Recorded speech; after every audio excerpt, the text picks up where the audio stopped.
Friends, आज हम लोग सेंटर ऑफ ग्रेविटी के पार्ट 2 के बारे में अध्ययन करेंगे और देखेंगे सेंटर ऑफ ग्रेविटी क्या होता है। अगर हम लोग पहले पार्ट्स में देख चुके थे कि अगर कोई सेंटर ऑफ ग्रेविटी क्या होता है, सेंट्राइड क्या होता है, उसके डिफिनीशन के बारे में देखे थे। चलिए ब्रीफ इंट्रोडक्शन, छोटा सा इंट्रोडक्शन लेते हैं, सेंट्राइड और सेंटर ऑफ ग्रेविटी के बारे में समझते हैं। सबसे पहले हम लोग समझते हैं सेंट्राइड क्या होता है। कोई एक ऐसी एरिया, कोई ऐसी लेमिना या कोई एक ऐसा 2D इमेज जिस बिंदु पे उस एरिया का, उस लेमिना का समस्त एरिया कार्य करता है, उस पॉइंट को हम लोग सेंट्राइड कहते हैं। कोई पिंड या कोई बॉडी जिस बिंदु के पड़ता है उस बॉडी के समस्त भार कार्य करता है, उसे हम लोग सेंट्राइड कहते हैं। किसी भी पिंड में उस केवल एक ही सेंट्राइड लाई करता है, केवल एक ही सेंट्राइड रह सकता है, एग्जिस्ट करता है।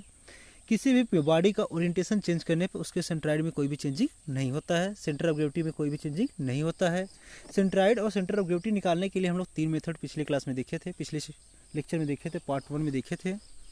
उसमें से हम लोग चलते हैं, देखते हैं पहले मेथड के बारे में, मोमेंट मेथड।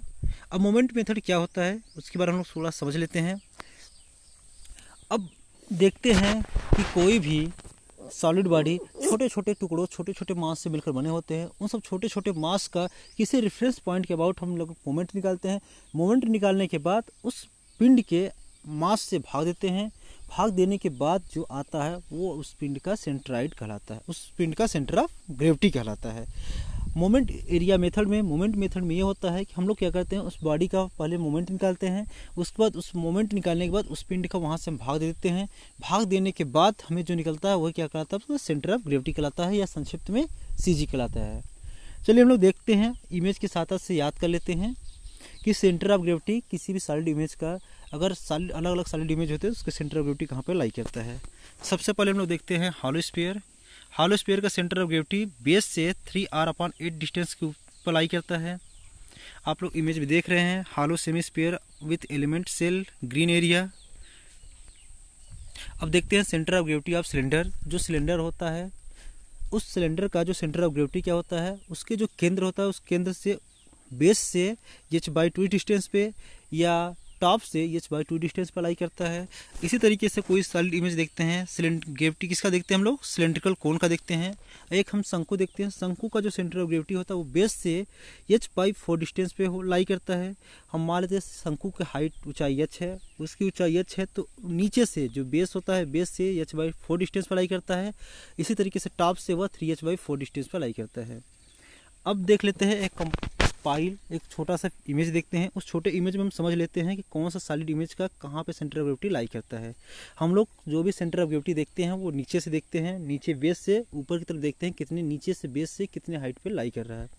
कोई सिलेंडर होता है, सिलेंडर की जो हाइट होती है उसकी h/2 हाइट पे, आधे ऊंचाई पे सेंटर ऑफ ग्रेविटी लाई करता है सिलेंडर का। इसी तरीके से स्फीयर होता है, स्फीयर का जो केंद्र पॉइंट होता है, सेंटर पॉइंट होता है, वहाँ पे उसके सेंटर ऑफ ग्रेविटी लाई करता है। कहाँ से, बेस से। जिस क्षैतिज तल पर रखा जाता है उसकी रेडियस पे या उस स्फीयर के केंद्र पे उस पिंड, सॉलिड पिंड का सेंटर ऑफ ग्रेविटी लाई करता है। इसी तरीके से हम लोग देखते हैं हेमीस्फीयर का। हेमीस्फीयर का जो सेंटर ऑफ ग्रेविटी होता है जो बेस से नीचे से 3r/8 डिस्टेंस पर लाई करता है। इसी तरीके से शंकु होता है, कोन होता है, कोन क्या होता है, बेस से h/4 डिस्टेंस पर लाई करता है। इसी तरीके से पिरामिड होता है, पिरामिड का भी centre of gravity h/4 distance पर लाई करता है। यही कुछ सॉलिड इमेज हैं जो आपके सिलेबस में इंपॉर्टेंट है, आप इसको याद कर लीजिए। उसके बाद हम लोग आगे दूसरे पार्ट में कुछ एरिया लेंगे, उस एरिया के सेंट्राइड निकालेंगे और उसके बाद उस सेंट्राइड पे और सेंटर ऑफ ग्रेविटी के बेस पे कुछ हम लोग एग्जाम्पल सॉल्व करेंगे और समझेंगे कि सेंटर ऑफ ग्रेविटी क्या होता है।